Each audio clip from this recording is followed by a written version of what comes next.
Heroes of the Bible, God-chosen, full of faith men and women who made a difference in their time and a difference in all history.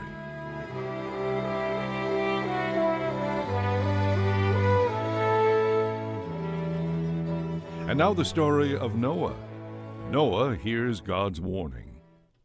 Noah was the grandson of the oldest man named in the Bible, Methuselah. Methuselah lived 969 years according to Genesis, the first book of the Bible.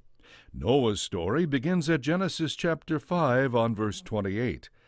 We pick up his story when Noah is 500 years old. He is married and has 3 children, Shem, Ham, and Japheth.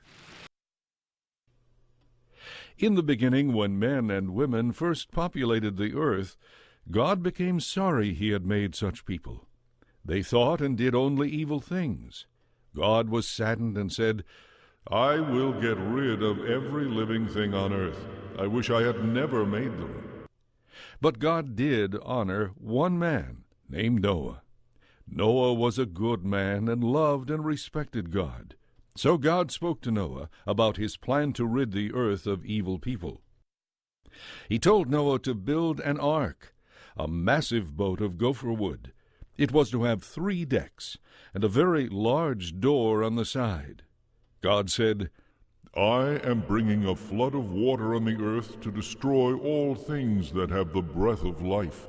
But I am going to make a covenant with you, Noah. You and your family will go into the ark. You are to bring with you 2 of every living thing into the ark as well. Take food enough for a year for all. I am planning to bring rain to the earth for 40 days and 40 nights. All living things will be blotted out from the face of the earth." Noah trusted and obeyed God. At this time he was 600 years old. He and his family brought all the chosen living things into the ark as God commanded, and after 7 days the sky burst open with rain. Water covered the earth and flooded everything. The ark floated higher and higher until even the mountains were completely covered. In all the earth only the ark was left, bobbing on an endless sea. And so every living thing on earth perished, except Noah, his family, and the chosen living things he had gathered. The water remained like this for 150 days. But one day a great wind began to blow. God had remembered Noah. The rain stopped, and slowly the wind began to dry up the water. One day the ark came to rest on a mountaintop. It was the summit of Mount Ararat. Noah opened one of the top windows in the ark and sent out a dove to test if it was safe to leave the ark. But the dove returned, having found no place to land. Noah waited 7 more days and sent out the dove once again. That evening the dove returned with a freshly picked olive leaf in its beak. Waiting 1 more week, Noah sent out the dove again, but it did not return. And so Noah lifted the top of the ark and saw that the earth was dry again. Then God said to Noah, "Leave the ark, and let all living things with you go free. Repopulate the earth." So Noah did what God said, and he also built an altar there and worshipped the Lord. God responded, "I will never again curse the ground on account of man.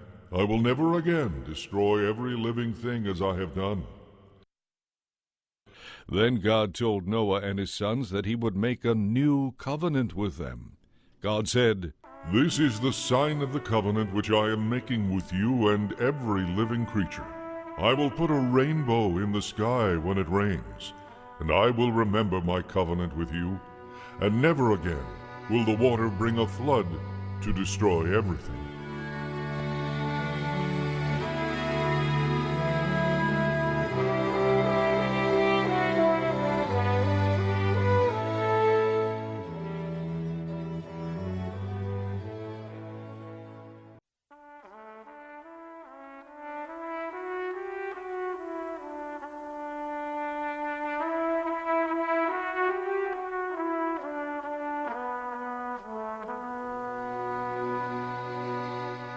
Heroes of the Bible, God-chosen people full of faith.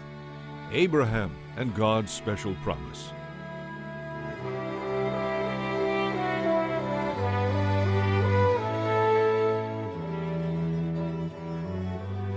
The Bible presents Abraham as a wealthy, powerful, and very virtuous man. His central importance in the book of Genesis is a man specially favored by God because of his faith. As the father of Isaac and Ishmael, Abraham is ultimately the common ancestor of the Israelites and their neighbors, the Arabian tribes. God promises Abraham to be the father of generations of chosen people who will inherit a new land. Abraham's name means the father of multitudes. He is the first patriarch of the Jewish nation. He lived around 4,000 years ago and came from a city called Ur in Babylonia and traveled in response to God's wishes to a land called Canaan. God said, "Abraham, it is time for you to leave your home and go to a land that I will show you. I will help you start a great nation, and because of you, your people will be blessed." So Abraham left his home in Ur of the Chaldees, taking his wife Sarah and his nephew Lot with him. He settled in Canaan, and God spoke to him again, saying, "I give this land to you and your descendants." Abraham was very old at this time, and so was Sarah. But God promised to make Abraham and Sarah parents of a great nation. Abraham believed what God promised them, and so he built an altar to God in the hill country east of the city called Bethel. There was a famine after a time, and Abraham and Sarah decided to go to Egypt. When they settled there, the king of Egypt, Pharaoh, became attracted to Sarah. He thought she was Abraham's sister. He gave Abraham great wealth because of his attraction to Sarah. Then Pharaoh found out that Sarah was really Abraham's wife, and he felt ashamed and mad and sent Abraham and his family away from Egypt. So Abraham, Sarah, and Lot went back to Bethel in Canaan with all their many livestock and wealth they received in Egypt. When they arrived back home, they found that Lot and Abraham had too much for them to live comfortably in the same area. Lot decided to move to the Jordan Valley near the cities of Sodom and Gomorrah. Abraham said, "We should remain friends and family, and with room to grow, we can do that." Then God said to Abraham, "Look to the south, east, and west. This will be your family's home for all time, and your offspring will be as plentiful as the sand in the sea." So Abraham built another altar near Hebron, and he and Sarah prospered. During this time, a group of kings in that part of the world started a war. Some of these kings attacked the city of Sodom, where Abraham's nephew Lot was living. They captured him and his family and all that he had. When Abraham heard of the capture, he assembled his strongest men and galloped off to attack the kings. He defeated them and saved Lot and his family and his belongings. In fact, he brought back booty from the fight with the kings. On his way back home, he stopped at a place called Salem and met with Melchizedek, who was the king of Salem and a high priest. The king and high priest honored Abraham for his success. "Blessed be Abraham," he said. "Thanks be to God, who made heaven and earth, and who helped you bring your family back home." So Abraham made an offering to the high priest of 10% of all that he had gained from the battle with the kings. This was the first tithe. When things settled down, Sarah asked Abraham to have a child with her servant Hagar, because she was beyond childbearing age. It was a custom in those days for wives to do that, so that the lineage would be continued for a man like Abraham. Hagar did have a child by Abraham, and they named him Ishmael. As time went on, though, trouble arose between Hagar and Sarah. But God's promise was not forgotten. He visited Abraham once more and said, "I will help you and Sarah have a child. You will call his name Isaac. His offspring will be 12 princes, who will build a great nation. And when Isaac was born, Abraham was more than 100 years old. Isaac found favor with his parents, but his half-brother Ishmael made fun of him, and this made Sarah very mad. She asked Abraham to send Hagar away with the boy. Abraham paused, but God spoke to him and said, "Don't worry about Ishmael. I will help him build a nation of peoples because he is your son." God decided to test Abraham's faith at one time. He told Abraham to sacrifice his only son Isaac as an offering on the altar to God. Isaac was a young boy when he and his father traveled to a mountain for a sacrifice. When they arrived at the mountain, Abraham built an altar. He piled wood and started the fire. Isaac asked his father, "Father, where is the lamb to sacrifice to God?" Abraham answered, God will provide a burnt offering, my son. At that, Abraham began to offer Isaac as a sacrifice. But God called out to him, "Abraham, Abraham, you have proven to me that you love me more than anything. Do not offer Isaac as a burnt offering." Just then, Abraham noticed a ram nearby caught in the bushes, and he offered the animal as a sacrifice to God. God called Abraham righteous, and indeed he was. God blessed him like no other man. He is the venerated father and patriarch of the Hebrew nation, and a powerful influence even to this day on many religions.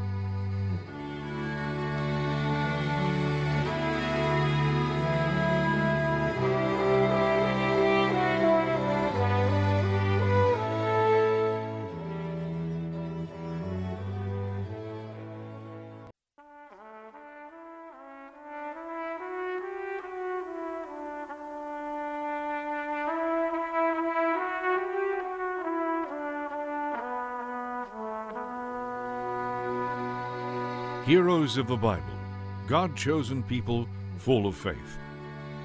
Joseph teaches his brothers a lesson.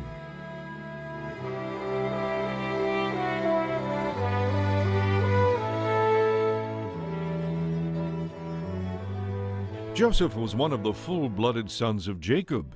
Jacob was also called Israel. Jacob was the son of Isaac, who was the son of Abraham. Jacob loved Joseph, and so gave him a very special coat to signify that he would be the heir to Jacob's wealth when he died. Joseph had 11 brothers, and many of them disliked him because of his position in the family and the attention he got from their father Jacob. When Joseph was just a teenager, he dreamed about his father and his brothers. He told his brothers about his dream. "We were in the field and tying up sheaves, all of us. Then all of a sudden my sheaf stood up tall, and all yours bowed down to mine." When his brothers heard this, they were furious and said, "Does this mean that you are going to rule over us? Who do you think you are?" But again, Joseph had another dream, and this time he told it to his brothers and his father. He said, "I dreamed that the sun and moon and 11 stars bowed down to me." His brothers could hardly contain themselves, they were so mad, but his father kept it in his thoughts. Sometime later, Jacob sent Joseph out to where his brothers were keeping flocks to find out how things were going. As he approached them, the brothers decided to make a plan to kill Joseph. One of them said, "Look who's coming, that dreamer. We should kill him and throw him into a pit and forget him." But one of the brothers, named Reuben, retorted, "Wait, let's not kill him. Just put him in the pit." Reuben thought he would come back after a time and rescue Joseph. But the brothers ended up grabbing Joseph, stealing his special coat, and dumping him into a cistern. About that time, some traders were passing by on their way to Egypt. Judah, one of Joseph's brothers, suggested, "Look, let's sell Joseph to the traders and be rid of him." They all agreed, and to cover up what they had done, they took Joseph's special coat and covered it with sheep's blood. When they got back to their father's tent, they showed him the coat and said that Joseph had been attacked by a wild animal. Jacob was devastated and mourned for his son a long time. Joseph, meanwhile, arrived in Egypt with the traders and was sold to a man named Potiphar, one of Pharaoh's right-hand men. Joseph garnered great respect from Potiphar because he was a hard worker and responsible. Potiphar made him head of his household. But Joseph was also a very handsome and strong young man. Potiphar's wife wanted to have relations with him, but Joseph refused. So Potiphar's wife accused him of attacking her. She screamed as he left one day and told the servants a lie. Then when her husband returned home that night, she recounted the lie to him. Potiphar had Joseph sent to prison. However, even in prison, Joseph garnered respect from the jailer. In fact, Joseph began to interpret dreams for some of the inmates, including 2 of Pharaoh's servants who had been imprisoned for crimes. When one of the servants left jail and was returned to duty for the king, he remembered Joseph's ability.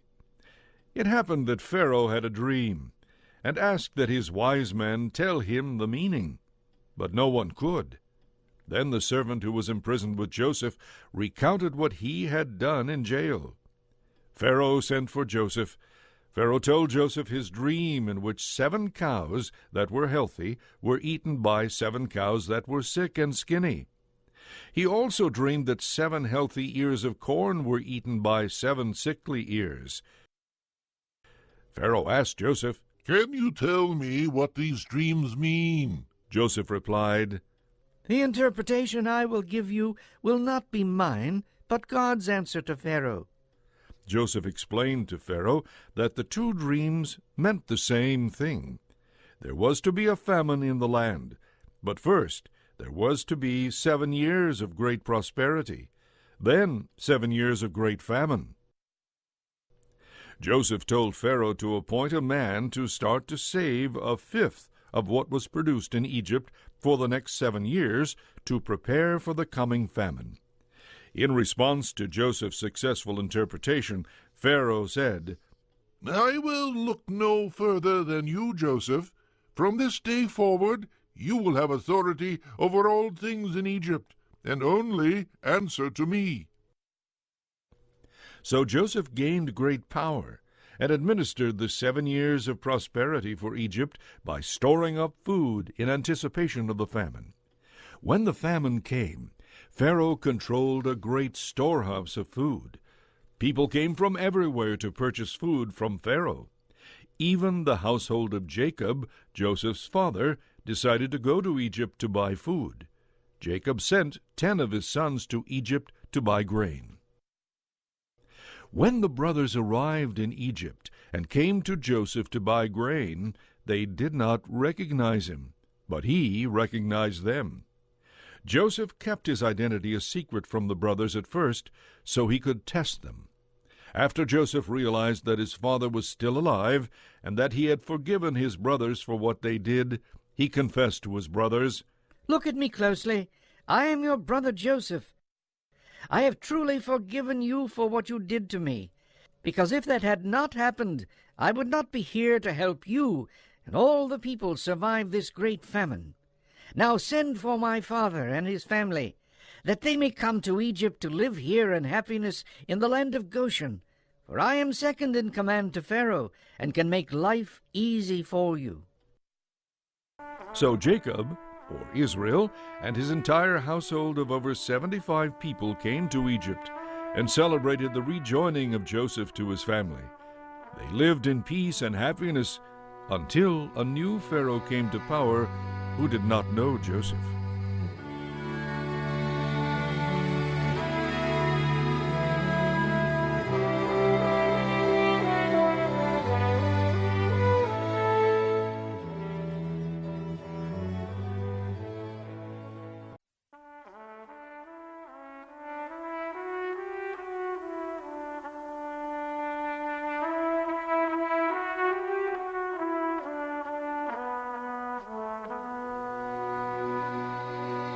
Heroes of the Bible, God-chosen people full of faith. Moses, Israel's Savior.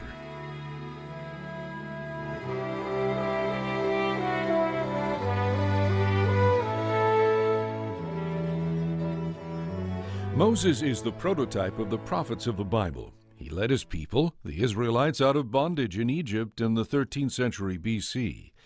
Through Moses, God emphasized the Judaic law, including the Ten Commandments. Tradition says that the first 5 books of the Bible, or the Pentateuch, were written by Moses. Protected by God as an infant when his mother sent him in a basket on the water in front of where Pharaoh's daughter bathed, he grew up as an adopted son of Pharaoh, only to realize his heritage and exile himself to a life in Midian. As compared to Joseph's era in Egypt, the new Pharaoh did not respect the Hebrews and mistreated them in slavery. He even made a proclamation that all male Hebrew children should be killed at birth. Moses' mother decided to try to save him from this. She floated a basket with the crying baby in it toward Pharaoh's daughter's home while she was bathing. She heard the baby crying and sent her servant to fetch it. Moses' sister was watching the situation from afar and came to Pharaoh's daughter and suggested that she let the baby be cared for by Moses' mother as a service to Pharaoh's daughter. Moses' early life was easy, and he grew strong and full of knowledge. But one day he came upon an Egyptian beating a Hebrew man. Moses interfered with the situation and in fact killed the Egyptian. Word of his actions spread, and Moses had to leave in order to save his life from Pharaoh's wrath. Moses traveled to a place called Midian, where he met the daughter of a priest named Jethro, who resided there. Her name was Zipporah. He settled down to a quiet life with his flocks and a new family. Then, on a day when he was alone with his flock near the mountain of God in Horeb, the angel of God appeared to him in a blazing fire from within a bush nearby. The bush was burning, but it was not being consumed. Moses moved toward the bush, but heard a voice from within say, Moses, Moses, take your sandals off, for this is holy ground. I am the God of your father, the God of Abraham, the God of Isaac, and the God of Jacob. Moses was afraid to look at the bush. God said to him, I have seen my people being abused in Egypt, and have heard their cries. I'm going to bring them out of the land of Egypt, and I want you to lead them to a new land, flowing with milk and honey, to where the Canaanites and the Hittites and the Jebusites now live. But Moses said, How can I do this? They won't believe that you sent me to save them. Who shall I say has sent me? God replied, Tell them, I am who I am. Tell them, I am has sent you. God told Moses to talk with the elders of Israel, and then go to Pharaoh, and tell him that the Israelites must go 3 days' journey from Egypt to worship the Lord. He also told Moses that Pharaoh would not allow the Israelites to leave. In fact, God said that he would perform many miracles in Egypt to convince Pharaoh to let the Israelites go. God gave Moses special powers to deliver God's miracles in front of Pharaoh. Moses joined with his brother Aaron to accomplish what God had instructed. Together they went to Pharaoh to present their request to let Israel leave for a 3-day journey to worship God. But Pharaoh became angry and dismissed them, and at the same time commanded that the Hebrews be given even more work to do than before, to punish them. Moses called on God again and asked, O Lord, because you sent me to Pharaoh, my people are being punished. Why did you ever send me? God replied to Moses, Know that I am the God of your fathers, and I will make this people, the Israelites, my people. I will lead my people to a new land, the same land I promised to Abraham, Isaac, and Jacob. So Moses told all this to the elders of the Israelites and followed God's directions to challenge Pharaoh. Moses and Aaron performed many miracles in front of Pharaoh to prove God's power. But Pharaoh continued to be stubborn. Moses turned the water of the Nile into blood, but Pharaoh did not budge. Moses brought frogs to cover the entire land of Egypt. He brought a plague of insects and flies to bring misery to the Egyptians. Pharaoh finally began to give in, but required too much from Moses in order to give him his request. So God, through Moses, brought more tragedies to the Egyptians, including sickness to their livestock and a plague of boils to the people of Egypt, but not to the Israelites. As Pharaoh continued to be stubborn to Moses' requests, God brought fiery hail to the land of Egypt, and then a plague of locusts that covered the earth and ate all of Egypt's crops. Moses again called on Pharaoh to let the Israelites go. Pharaoh at first decided to let the Hebrews go, but recanted at the last minute and did not let them leave Egypt. So God told Moses there would be a final plague that would at last convince Pharaoh to let the Israelites go. God said, "About midnight, I'm going to cause all the firstborn in the land of Egypt to die, including the firstborn of Pharaoh himself." God warned the Hebrews to prepare themselves for this last miracle. They were to prepare a special meal, which today is called the Passover. Each household was to prepare a lamb to eat. They were to take some of its blood and put it on the doorposts and lintels of their homes. This would protect them from the angel of God when all the firstborn were to die. The Hebrews were to eat the lamb along with unleavened bread and bitter herbs, to remind them of what they were about to do, to leave Egypt in a hurry. Then at midnight, God indeed passed over the Hebrews and struck all of the firstborn of Egypt, even Pharaoh's son. Pharaoh called for Moses and told him, "Get out from among my people, you and the sons of Israel. Take everything and get out." The Hebrews followed God's directions and left hurriedly to make their way from the land of Egypt. Moses called to the people, "Remember this day, for the Lord has brought you out of the land of Egypt by his mighty power. You shall tell your sons and daughters always about this wonder." God led the people of Israel from Egypt by way of the wilderness to the Red Sea. They carried with them the bones of Jacob, as he had requested. The Lord led them by day with a pillar of cloud, and by night with a pillar of fire.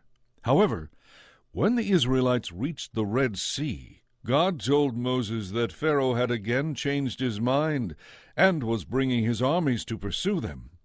Indeed, Pharaoh chased them with all his horses and chariots to the Red Sea.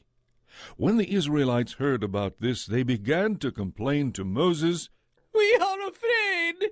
It would have been better that we stayed in Egypt and served the Egyptians than to die here in the wilderness." But Moses replied, "Don't be afraid. Stand by and see how the Lord will save you." Before the Egyptians could attack, Moses stretched out his hand over the Red Sea, and an east wind began to blow and push the waters apart, so that the Israelites could pass through the sea on dry land. Just as the last of the Hebrews was making it across the way, the Egyptians began to follow over the same pathway. But God had led them to this decision, because as soon as their army got part of the way across, the waters of the Red Sea began to close in again, trapping the horses and chariots and Egyptian soldiers in the crushing waters. God had saved the Jews as he had promised, and they celebrated with songs and dancing. Moses led the Israelites from the Red Sea into the wilderness. Several times the people rebelled for lack of water and food, but each time God provided for his people. He even protected them in battle with King Amalek. The Hebrews traveled to the wilderness of Sinai, and Moses met with God on the mountain there. God gave the 10 Commandments to Moses there. Moses brought the laws to the people to obey and set up traditions and rules to live by. In time, during their journey, the Hebrews rebelled against God, and because of their rebellion, God did not immediately allow them to go to the promised land of milk and honey. Even Moses was not ultimately allowed to cross the Jordan River into the land of Canaan. It was Joshua who brought the people of God to the land they were promised. Moses died on Mount Horeb.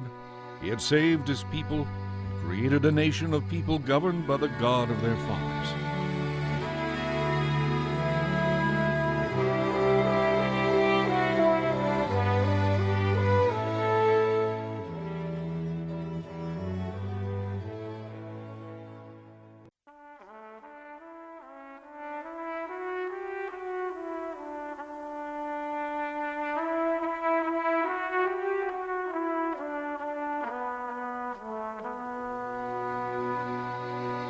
Heroes of the Bible, God-chosen people, full of faith.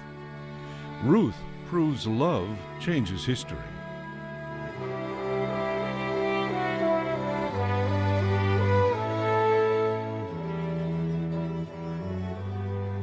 During the time of the judges in Israel, there lived a woman named Naomi who was married to a man named Elimelech.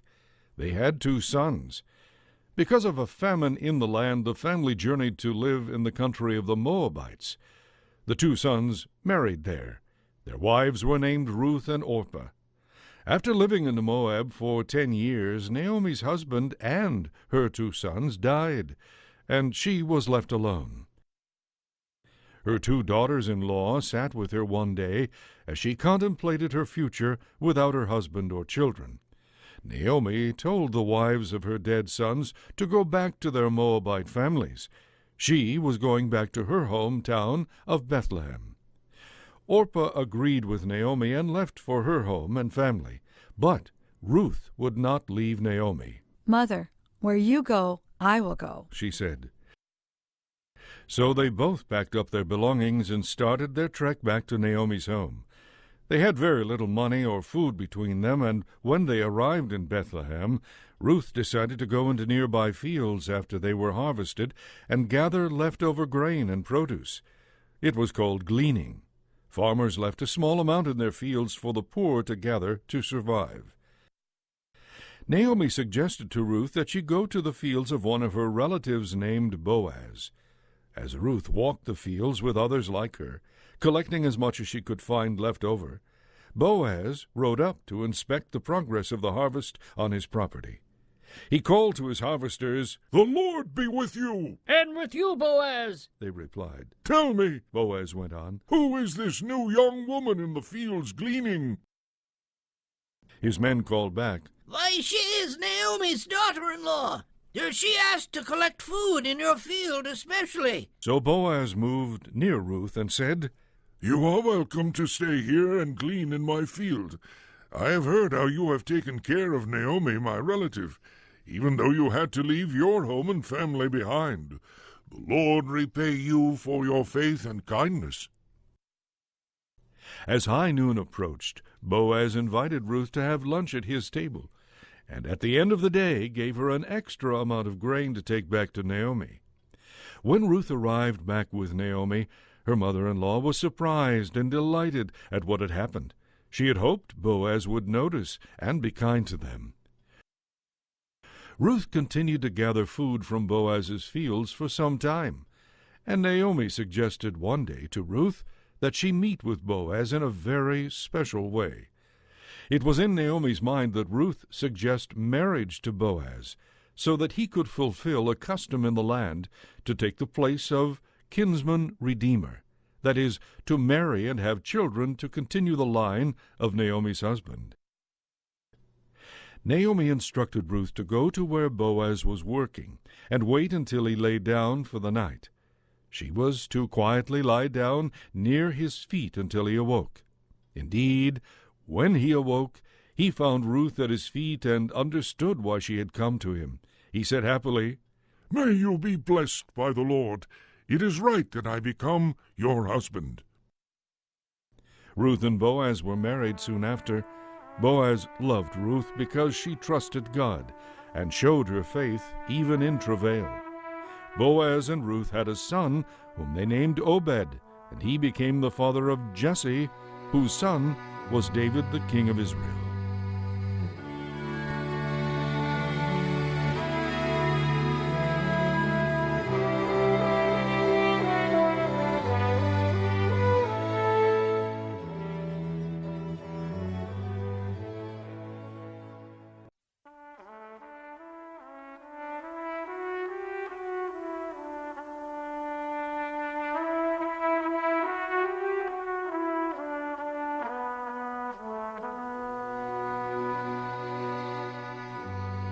Heroes of the Bible, God-chosen people full of faith. David, boy hero and Israel's king.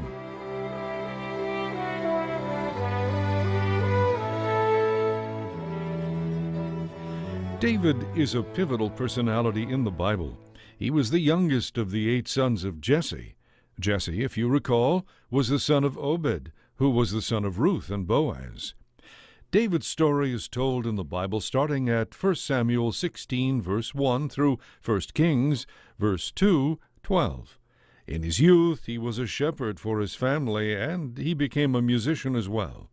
Through the prophet Samuel, David was selected to be king, because Saul, the king then, had lost favor and disobeyed God. The Israelites were in heavy conflict with the Philistines. Saul's army was stalled up against the Philistine forces, and a giant named Goliath had instilled fear in the Israelites, demanding that he fight their best.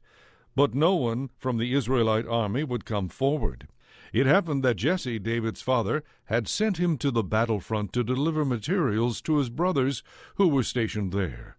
David heard the chiding of Goliath, who shouted to the Israelite army, "Choose a man from your ranks, and let him come out and fight me.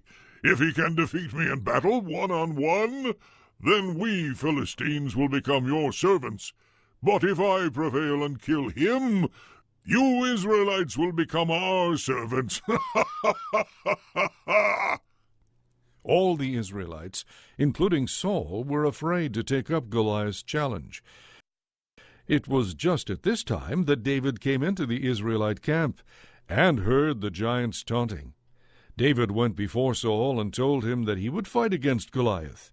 David said, "Who is this uncircumcised Philistine, that he dares to defy the army of the living God?" So Saul looked at David and said, "You cannot go up against this giant. You are only a youth." But David would not back down, and explained how he protects his sheep against the worst of beasts and defeats them. David said that God would be on his side with the Philistine, just as he had been with the wild animals. So Saul acquiesced. He even gave him heavy armor to wear, but David refused. He planned only to use his slingshot with stones from the nearby brook. So David ventured forth to meet the giant Goliath.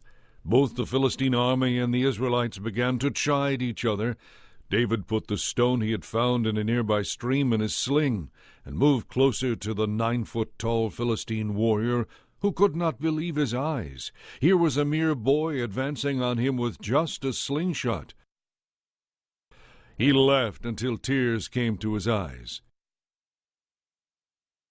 But David was filled with zeal and knew he had God's power behind him. In a moment he raised his sling, spun it over his head, and sent the large stone directly at Goliath's laughing head. It hit its mark perfectly. The giant gasped and fell to the ground immediately and died. David had proved himself in front of the entire Israelite army and had defeated the Philistines single-handedly. After David's success as a powerful and crafty warrior, all Israel began to speak of his prowess. They even chanted at meetings that Saul, the king, had slain thousands, but David had slain tens of thousands. This made King Saul jealous, and he began to try to get rid of David. In fact, he made attempts to have him killed. However, David had made friends with Saul's son Jonathan. Jonathan heard of his plans to have David killed. He rushed to David and warned him of the plan. "You must hide," Jonathan said. "I will try to change my father's mind." Jonathan was able to quell his father's wrath, and David went on to lead men in battle with Israel's enemies and had great success. His success aggravated Saul, though, again, and one day at dinner Saul threw a spear at David to try to kill him. It was obvious that David was going to have to make a move. So Jonathan put together a plan to help David escape from his father Saul. Jonathan and David were the closest of friends, and they were both greatly saddened, even to tears, over Saul's animosity and the fact that David had to leave. David made his way to a cave called Adullam, and with him he led 400 men who believed in him. David stayed out of sight as Saul searched to find him and have him killed. One night when Saul was in a cave not far from where David was hiding, David secretly came up from behind and cut off part of Saul's robe. He could have killed Saul, but David believed that Saul was anointed by God and that he could not kill the king. When Saul left the cave, David called out to him and showed him the part of the robe. David said, "I will not stretch out my hand against the king." Saul was moved and changed his mind against David and went back to his home. David's reputation became stronger and stronger, and word of his integrity rode before him. Saul, meanwhile, had lost his way in following God's will. He went to war with his son Jonathan, but because he had turned away from following God, the battle went against his army, and he was defeated. Saul and his son Jonathan were killed in the battle, and all Israel mourned.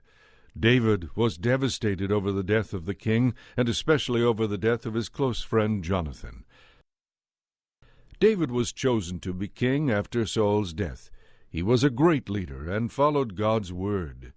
I took you from the pasture so you could lead Israel, God said to him. I will make you a great king, and your children will be great after you. I will establish your offspring's kingdom forever. I will be your father, and you will be my son. David married and had many children. His eldest son, Absalom, tried to overthrow his father but was unsuccessful. David was true to God, but he made foolish mistakes as well. One morning when he was standing on the top of his home, he saw a woman bathing not far away. She was the wife of one of David's soldiers named Uriah. Her name was Bathsheba. David was full of lust for Bathsheba and wanted to marry her. She became pregnant with David's child. David tried to cover up the situation by having Uriah come back home and lay with his wife. But Uriah would not do this because he felt he would be cheating his fellow soldiers while they were in battle. So David put Uriah into battle again, where he was most likely to be killed, and indeed he was slain. David did marry Bathsheba, but their first child died because of David's sin against God and himself. David was a great king and loved God with all his heart. Although he made big mistakes, he always asked forgiveness from God. God blessed David's kingdom, and true to his word, provided an everlasting kingdom through Jesus Christ, who was a direct descendant of David the king.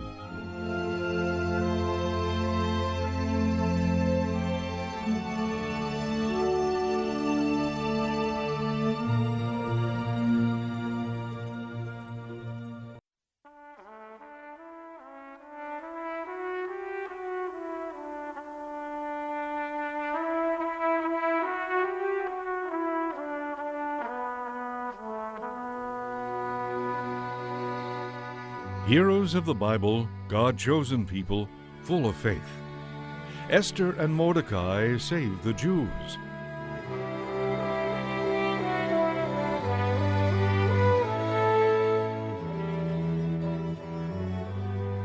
This is the story of a beautiful Jewish woman who is chosen to be queen to the Persian king named Ahasuerus. It tells of an attempt by a wicked vassal of the king who attempted to massacre every Jew in the land. This story commemorates what is now known as the Feast of Purim, celebrated on the 14th day of the month of Adar, the 12th month of the Jewish calendar. There was a man named Mordecai who lived during the times when the Hebrews were in exile. At this time, the Israelites had no nation and were ruled by a king named Ahasuerus.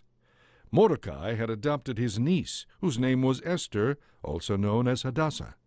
Her mother and father had died, and Mordecai was a good and generous man. Mordecai worked in the court of King Ahasuerus and was well known for his wisdom and abilities. In fact, Mordecai had saved the king's life by discovering a plot to kill him. This provided Mordecai a special place in the court. King Ahasuerus was ruler of every country from India to Ethiopia. He was proud of his kingdom and decided to celebrate. He had a festival that lasted for several months, and finally he had a 7-day party to which he invited his many vassals from all parts of the kingdom. It was a lavish party. At the same time, his queen, Vashti, had her own party. At one point in the festivities, the king wanted to present his queen to his vassals, and so he called for her to come to his feast. She, however, refused to come. The king was chagrined and embarrassed. Even his vassals told him, "You know, great king, if Queen Vashti disobeys you like this, we will never have a moment's rest with our own wives back home." So the king issued an order to every one of his provinces that every wife would honor her husband. At the same time, he took away Vashti's title as queen. But the king's servants suggested that a new queen be named. The king could choose, they suggested, from all the beautiful women in the land. The chosen women would be brought to the palace and given beauty treatments, and the king could make his choice from among them, and this pleased the king. Mordecai heard of the king's plans, and he decided that Esther should present herself at the court as a candidate for queen. The man who chose who would be presented to the king saw Esther and was very impressed with her beauty. She was given many days of special beauty treatments in preparation to being presented to King Ahasuerus. At this time there was a powerful man named Haman, who had the ear of the king as his adviser. In fact, he was promoted to a high position for the king. Because of his new position, everyone was supposed to bow to Haman when he appeared at the royal gate. However, Mordecai refused to bow because he was a Jew and gave allegiance like that only to God. When Haman heard about Mordecai's refusal and that he was a Jew, he made up his mind to kill all Jews in the land for spite. He asked the king for power to carry out his wicked plan. The king made a special proclamation to support Haman's wishes. So a plan was set in motion. In those days when the king decreed a law, even he could not rescind it. All Jews in the land would be killed on one certain day. In the meantime, the candidates for queen were presented to the king, and Esther was chosen. Mordecai warned Esther not to tell anyone that she was a Jew. The king called for a great feast to celebrate his new queen. He made it well known that he loved Esther more than any other woman. This happened simultaneously as the royal decree went out to kill every Jew. When Mordecai learned of the decree to massacre his people, he tore his clothes and put on sackcloth and sat mourning at the royal gate. Mordecai soon sent word to Esther about what Haman was planning to do to their people. He urged her to go to the king to save the Jews. This was a great dilemma for Esther. She sent word to Mordecai and reminded him that no one, not even the queen, could go to the king without being summoned, or they would be put to death. It was only if the king offered his scepter that a person could be allowed to see and speak to him. Mordecai responded that without Esther's help, all Jews, including her and Mordecai, were in jeopardy. Esther decided to trust her faith in God and risk her life to visit the king. She prayed for strength and direction. After a few days of prayer and planning, Esther made her approach to the king. She slowly entered the courtyard near his throne. The king saw her and smiled, and extended his golden scepter, saying, "What is it, Queen Esther? What do you need? You can have half of my kingdom if you want it." Esther replied, Please, my king, come to a banquet I will prepare. And please invite your adviser, Haman. The king was glad to accept, and sent word to Haman with the invitation from the queen. Haman was so excited that he told his whole family and anticipated a great honor. Meanwhile, Haman also had gallows prepared so he could personally hang his nemesis Mordecai. The day for the queen's banquet arrived, and after an appropriate time, the king leaned over to Esther and said, "Please, my queen, what is it you would request from your king?"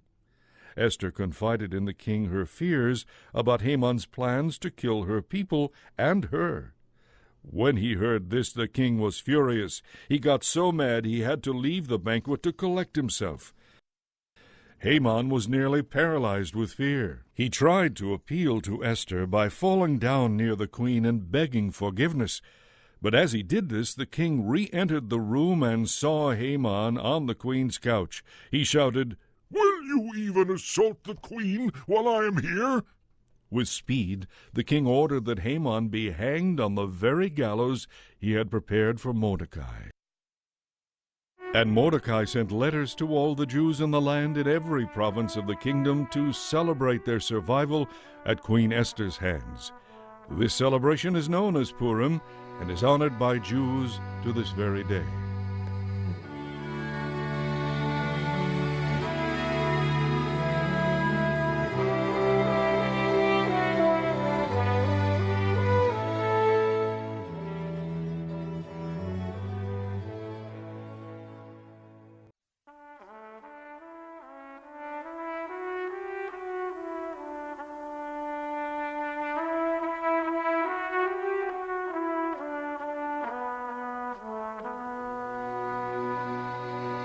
Heroes of the Bible, God-chosen people full of faith. Daniel is protected by God.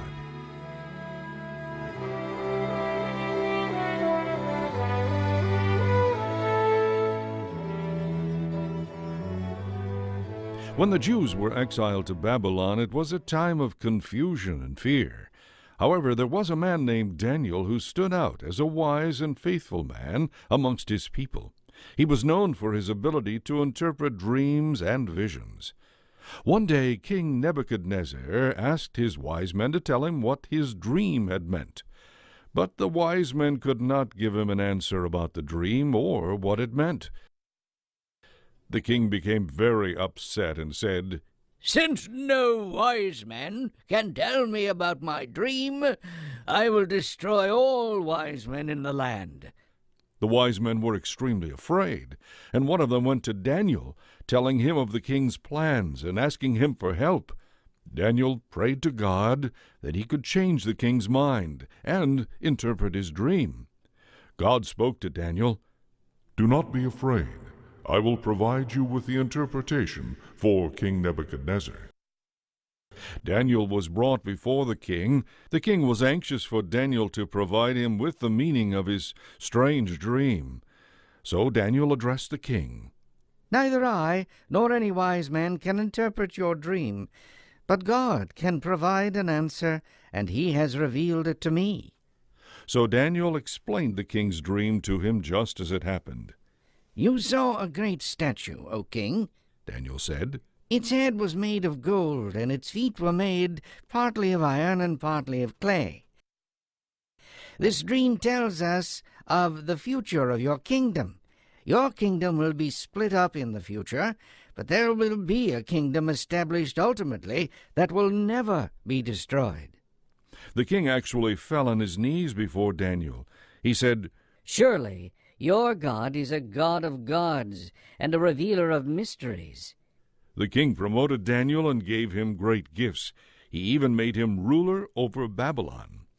But after Nebuchadnezzar's death, his son Belshazzar came to power and did not respect Daniel as his father had.